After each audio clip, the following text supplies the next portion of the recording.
What's going on, everybody? My name is Alonso. Welcome back to the channel. Now, before I begin this video, I want to say a couple of things. First off, I want to apologize for the sound and video quality inside this house. The lighting isn't the best and there's a little bit of an echo, so if you can hear that in my microphone here, I do apologize. I'll do my best in post to try to edit that out and also lighten up the video so it doesn't look too bad. Second of all, this is meant for advanced slackliners. However, with every exercise that I teach you, I'll also show you an alternative that is a little bit easier to do and therefore a little more on the intermediate / beginner side of things rather than on the advanced things that this video is gonna primarily focus on. Thirdly, rodeo lines, these guys here, these are some of the best things you can slackline on in order to really level up your slackline game. Now, if you've never been on a rodeo line or don't know what they are, stick around. You might learn a thing or two from this video. And lastly, before we get to all the meat and juice in this video, I want to take a second to thank this video's sponsors, all of you guys. Really, I want to say thank you guys so much for supporting the channel. It means a lot. And if you want to be involved, don't forget, down below, hit that little red button and hit that thumbs up so this video gets pushed out to more people. Again, I really appreciate it. So thank you to every single one of you that supports this channel. Now, let's get on with this video. So let's jump right into it. My very first exercise / drill that I use to train on rodeo lines that really helps me level up my slackline game is surfing. Now, no, I'm not talking about going to the ocean and hopping on one of those big boards that somehow ride through the water. No, I'm actually talking about one of the very few things that has been carried down from the old school generations of slacklining and still remains cool to this day. In fact, I think that's the only thing that remains cool till this day from the OG slackliners. Just kidding, guys, don't get offended. Before I explain how I do my training with surfing and other things, I want to very quickly say that all my training is very objective, meaning that I try to hit a certain number of reps for a certain number of sets. Very much like if you were going to the gym and lifting weights, I like to apply that same principle to slacklining. I think repetition is key, but I think having objective goals with what we're trying to do will help us train a lot better than if we're just quote unquote playing. I've said this in previous videos, but I really think that having an objective goal is gonna help you level up further and further, because once you hit one of those objective goals, you can make it a little bit harder and harder and harder and harder until next thing you know, you're slacklining at a world-class level. It's really kind of insane what a little bit of repetition, discipline, and objective goals will do for you. So here's how I like to surf my rodeo lines. I like to first jump on the line. I give it a little push, like if I'm riding a scooter, and then I put my other foot on there. Once I'm up and surfing, I like to count 50 surfs. Now, I don't count a full oscillation, like back and forth as one. Every time I hit the top, I count that as one. So I'll go boom, 1, boom, 2, boom, 3. And I do this until I have 50 surfs done. Now, once I accomplish that, I'm not done yet. Once I get 50 in my regular stance, which is my comfort stance, I hop into exposure and do another 50 surfs like that. And you guessed it, once I get the 50 surfs in exposure, I turn 90 degrees in the same direction. Now I am in my weak stance or my switch stance, and I try to get 50 surfs in that stance as well. This does a couple things for me. First of all, this allows me to get a lot of repetition on my surfing end. I'm literally doing 150 surfs.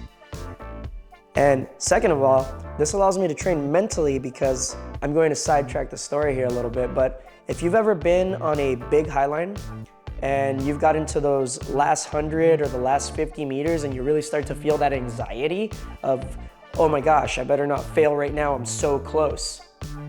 Believe me, I feel that all the time, and I feel it when I train as well. So I'm a true believer that you get comfortable in an uncomfortable situation by putting yourself in that uncomfortable situation a repeated number of times. In fact, the more you put yourself in that uncomfortable situation, the better you're gonna get at handling that anxiety whenever it does pop up in your slackline journey. So I like to do it to myself on purpose on rodeo lines because this is a nice, safe place to fail, and not that the consequences are high on a high line, it's just a little less heartbreaking when I fall in the living room versus when I fall when I'm trying to send a PR 1 point whatever kilometer line. So that's method number one. I typically like to do 3 sets of these. So in total, I'll hit about 450 surfs, maybe more, because sometimes I do fail and fall. And if I do fail and fall, I start all over with a new set. So I do this repeatedly until I can get 3 successful sets. And again, I said I would make this a little easier for those seeking a little more intermediate guidance. So what I can offer you guys, if you're intermediate, just use a smaller number of surfs. So I'm doing 50 in each stance, try 10. Even 10 helps a lot when you're first starting. I wanna say I started doing this with 5 a long time ago, and then slowly worked my way up to 50. In fact, I'm still working my way up now, and maybe one day we'll hit something like 100. Now for you beginners out there, don't surf the line at all. In fact, just stand on a rodeo line and you'll get good practice. Stand in your comfortable stance, maybe count to 10, then turn into exposure, count to 10, then turn into your uncomfortable stance, count to 10. So that's method number one. Let's move on to method number 2.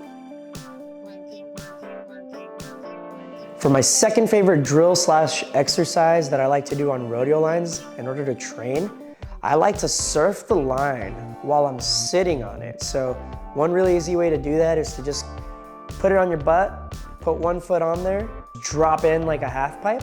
That brings me to my second favorite exercise that I do on rodeo lines in order to train, and that is standing while sitting in a surf. Now, this one is going to have a steep learning curve, both literally and figuratively speaking.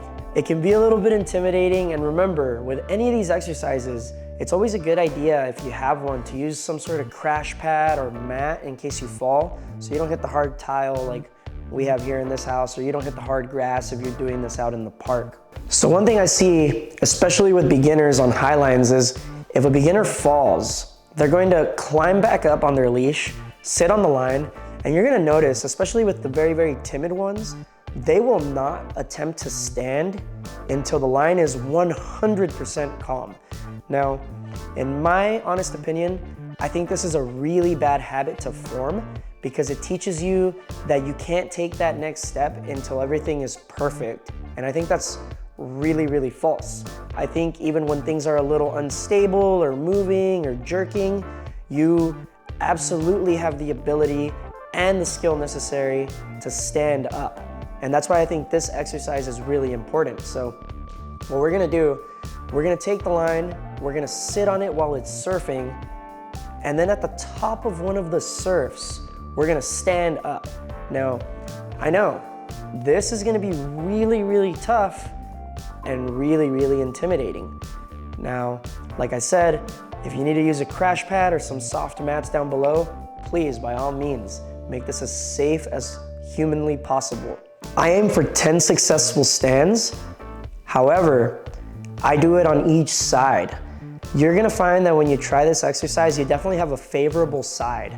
Mine is the right side, so I like to stand up when the line is all the way on the right because I'm a left foot back type of person, so that puts me in a really powerful stance because I'm gonna be going inward this way. So I really encourage you, train your weak side and also stand up on the other side as well. Now, this is something I'm definitely guilty of not doing enough. I'm definitely somebody that prefers to stay within their comfort zone, but like I said, it's really important to be good at your weak side because when you're out highlining or doing some serious slackline project, you're not always gonna have your favorable side to lean to. So in total, I aim to get 20 stands, 10 on each side, but here's how you can simplify this in order to make it a little more intermediate or even beginner level. So if you're on the intermediate side of things, use a baby surf. And I'm talking tiny, like the line is barely moving at all. You're gonna find that even this tiny bit of movement is gonna be a challenge enough for you, and you're gonna progress really, really quickly. And from an intermediate stage, you can ramp up that surf as you start to get this over time. And next thing you know, you're gonna be doing some Ryan Robinson surfs and standing on some crazy rodeo lines, which I'm not even there yet. This guy is a true OG. He is good at surfing. So quick shout out to Ryan Robinson on this video. And now here's how you can make it a little more beginner friendly. So for beginners, I recommend that you don't even surf the line.